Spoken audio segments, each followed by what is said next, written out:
Welcome back to Backroom Convos. I'm your host at the most Lesego M, the report, aka Feature Short. And maybe you might get a chance to call me Daddy. Like, Kylo, listen.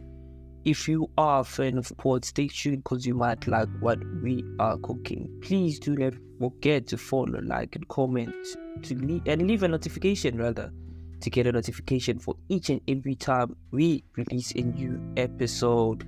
So today we don't really have a lot to unpack, but I know a lot of people have a lot of questions around the question, why haven't we published the episode of Mpho Makwana? So for those of you who saw the post that went on, we posted that the interview with Mpho Makwana is not going to be published, or rather cancelled.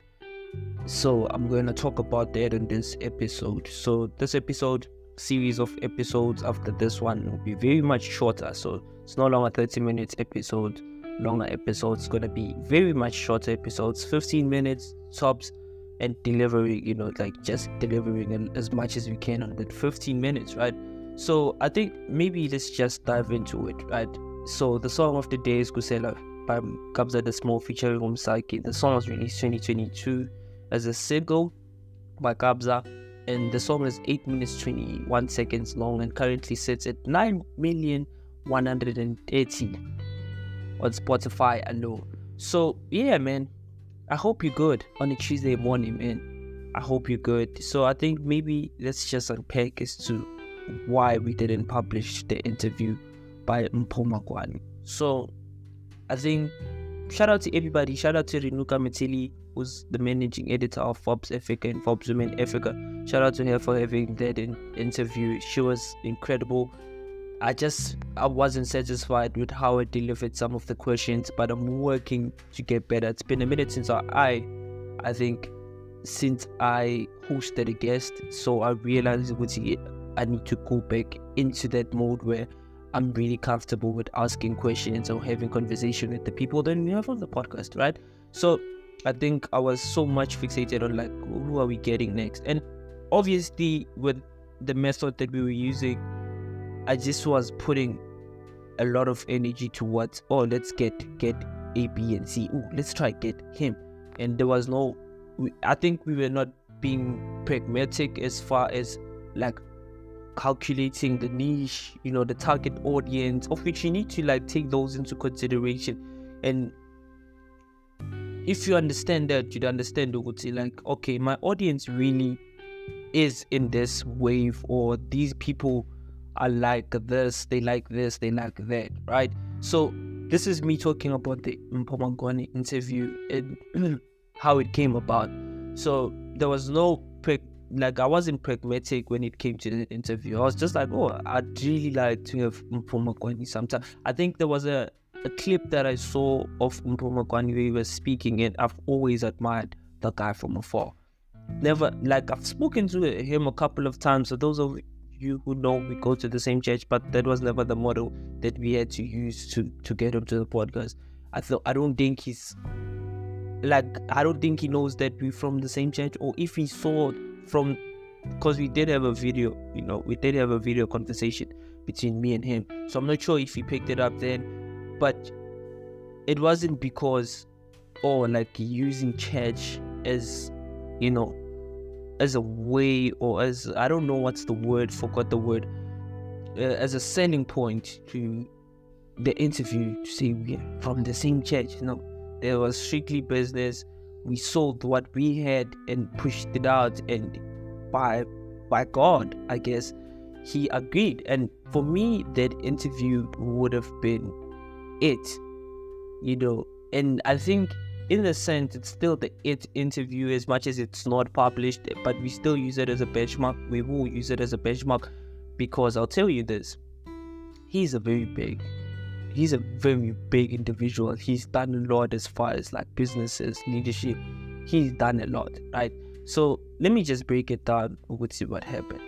So, let me just say, Uguti, the reason it still is after it not being published, I still say this because I think I was so disappointed, Uguti, that clip never came to us, because he was image, and I'm I understand he didn't even say image. I'm just saying, but maybe he's like image and the things that he said, you know. Let me just tell the story. So the story is we hit Mpho Makwana up, you know. We hit Mpho Makwana up and we like, yo, like this is what we'd like to do for you, the interview. And he like, we send it, you know, we pitch to him, we pitch to him, please come to the podcast, let's have an interview, let's have a conversation with you. And I'm like, this, by the way, like I still say, I wasn't pragmatic, thinking about niches and, you know, target audiences. I wasn't thinking about that. He's a business oriented person, so that comes to play when he's thinking about interviews. But in a way, he also didn't think about he didn't like do his due diligence as far as like, who's Lesego, what do they do, let me listen to some of his stuff. He didn't do that because he had an assumption. Tell the story. So we hit him up same time, I think 15 minutes later or 5 minutes, something like between a gap of 15 to like 5 to 15 minutes. He hit us back. He's like, oh, like I'm happy to do the interview. When and we're like, book, we start speaking to a bot, you know, so to start scheduling the meeting, and the bot is his team. So we start talking to the bot, the team. We start scheduling the meetings according to his availability. And my approach from the beginning was like just give us 15 minutes, my guy. Like just give us 15 minutes. Let's talk about it. Crash 15 minutes. Me, I just want to use this interview. In back of my mind, I would just want to use this interview as a selling point when I pitch to certain individuals or to certain people or to certain businesses, companies, you know. So I'm like, just give us 15, you know. And I think when we were supposed to have the 15-minute interview, I don't remember what really happened. There was a conversation between me and him to say, he was said, oh, but I feel like the 15 minutes is not enough. And I'm like, oh, okay, like I'm down to like doing more minutes. I like a reply straight up, and I'm like I'm down to doing more minutes with you. You know, like after all, it's Mpho Makwana. He has a lot of wisdom. He has a lot to offer. You know, and I'm like, okay, I'll do my research. Let's have that interview. He's like an hour. I'm like, oh, okay, like it's fine. Let's have an hour-long interview, right? So I go back, research, do whatever. The day comes, last week Friday. She's now asking me the question. So like it was an interview before an interview, and he's like, okay, you are not Lesego, because like now we're on like the platform, like I get you know, like when you prepare for an interview, you like have to be there like 5 minutes before to prepare sound check and boom boom. So we're doing that, and I'm like, oh, sound check, he's there, he arrived before me. So we do sound check, he hears me, I hear him, and he's like, maybe I'm the sound guy. He's looking at me like, maybe he's the sound guy, you know. And I'm like, oh, okay, like, I mean, I'm ready. He's like, yeah, man, where is Lesego X? You know, like, we'll just say Lesego X. And I'm like, no, I'm Lesego Y, you know. Now I'm Lesego Y. No, I was engaging with Lesego X on A, B, and C on X. So I was expecting him to be doing the interview, and I'm like, no, there's no confusion. If you read the email that we sent you, it really said Lesego M from podcast Backroom Convos.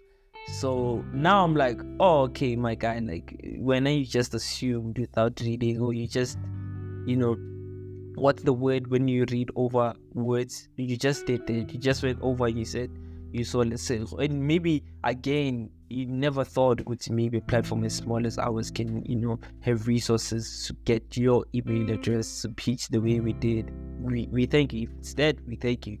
So maybe it's that element to say, maybe it's that Lesego you really that engagement with. It was that. It's like, okay, so now the interview part comes in. It's like, okay, just tell me about your platform then, and we'll take it from there. Mind you, this I reiterate, I didn't think about the target audience, the niche. You know, I didn't think about that. he was the benchmark. I just threw the darts on the wall and it caught.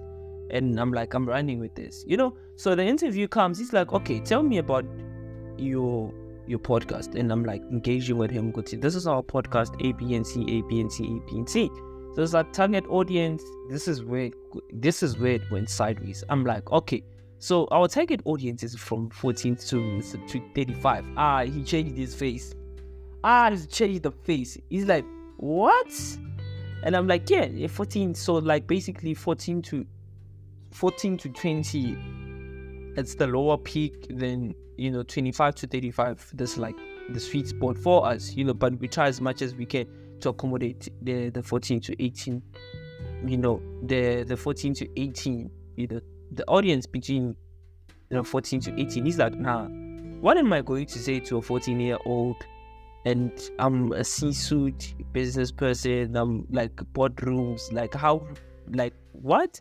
Like how are we gonna like bridge that gap? And I'm like, I was hoping for someone in your position you would know. But in my mind, I didn't say that to him. He's like, oh no, I don't think this will work. And I'm like, it's all good, I understand. And I was supposed to also like, thought of that, go to the niche and what's up. Instead of saying, okay, we are done with the interview. And now I'm like, it's unyamile. Like now I'm like, you didn't do your research, so now I have to. And I'm like, it's cool. Like, and he says, okay, let's see how it goes. And I'm like, okay, mind you, let me tell you this. We are recording on his platform, not mine. So everything we are recording there, it's his by right. It's his. Like, nothing belongs to us. Yeah, nothing. We don't own anything there. So that was the first red flag. So he says, shit, let's just record. And dog, like the interview was bad. The energy was so low. Like, you can't, with interviews, you can't really push an episode on a 2-person interview, If it's an interview between me and you, audience, wherever you're listening from, and it's a conversation that has two different energies, it's going to be very much heavy on one of you guys. And that I felt to go to, it was a bit of a burden on me, because I'm like, at this point, I don't even think that you're offering what I think in my mind you should have been offering, because now it's a bit off. Your energy is off. You're not feeling this. You're just doing it for the sake of doing it. And I think because he also is conscious of the fact that that interview wasn't it from both ends, and because of primarily the energy that was set by the interview, like the interview we had before the main interview, of which I don't recommend for anyone to do an interview before the interview, because now it's like, don't do the interview before the interview on the same day you're supposed to do the main interview. Like, do the interview, if you get the opportunity, do that interview before the main interview, maybe 7 days before, like 14 days, so every party can prepare, right? So, and like, I'm also not for like, give me the questions and we'll go back and read those and prepare according to. I'm not a big fan of that, because people, when they come through, they sound scripted, and I try as much as I can, even when I ask my question to Guti, I shouldn't sound scripted. So I think going forth, taking something from that interview is like, look, that guy stayed on brand. He's like, this is me. He never like wanted to do anything. He was not playing ball. He was like, and I'm like, there was a point where I felt like, there was eye rolls, and I'm like, you. He's like, with the eye roll, he did that at some point. I'm like, so now the frustration to say, because I'm all the research, and now in my mind, I'm like, okay, let me just like put the questions that we had for you on the side. I'll just ask you. I'll freestyle, since everyone is freestyle. You play by the ear. No. Now I'll play by the mind. Like whatever the mind gives me, I ask you. I did that. And finally, I'm like, this interview is taking too long. Supposed to be an hour. 30 minutes in, I'm like, no. This is like 30 minutes after the 15 minutes we had before the interview. So I'm like, 30 minutes in, I'm like, no. The last question, then we close it. And I'm like, yo, no, I can't spend that. We can't. So we had that discussion and we closed on the interview and it ended. And I asked for that footage. Never replied. He sent me links to his past episode of whatever Dondoni I should look at. And I'm like, send me the footage so we can see. He never sent the footage. I sat down and I'm like, I was going to use this interview as a benchmark, and I'm still going to do that for sure. Like, Makwana is a big individual. Use it as a selling aspect to, the B2B conversation or presentation. I'm going to bring that up, that we had an interview with him, as much as we didn't release the episode for reason X. I still use that in the interview with Renuka. Shout out to her again. So yeah, man, that happened, man. And I think what I took out of that interview, it was, stay on brand. Don't overextend yourself. Don't, because sometimes I lost respect for him, but at the same time, like, I don't think I thought about the trigger points for him to be the way he was, and that's why maybe it came out the way it did. And like, all respect to him and no disrespect to him, and in future when he does his due diligence, we'll get to have this conversation. And shout out to happy belated birthday, because I know Moteo, his son, he did the interview on his birthday. Shout out to his son's birthday. We did our research. So yeah, man, shout out to him, shout out to the family, shout out to everybody that was expecting that episode to come out. So yeah, man, I am Lesego M, Daddy Report, aka Shishashada. Maybe you might get a chance to call me Daddy like Cairo. Let's meet tomorrow on another exciting episode of Backroom Convos. The book of the day is The Human Pin Code by Richard Hitchens and Douglas Forbes. So this book is basically a technique more than an astrology. So I'll read that again. It's a new technique more than astrology and numerology. The human pin code is a scientific method of analyzing our personality as imprinted on our date of birth or our day of birth. So the book on Google Books, or is it Google Books? Google users ranked it 90% out of 100. So it's a good review. On Loot, it's 5 out of 5. So the book was originally published in 2002, as I said, by Richard and Douglas Forbes. And I say that book is the book of the day because, Makwana inspired us to have that as book of the day. Yeah, I'm your host at the most, Lesego M, Daddy Report, aka Shishashada. Maybe you might get a chance to call me Daddy like Cairo. Let's meet tomorrow on another exciting episode of Backroom Convos. Have a lovely day. Cheers.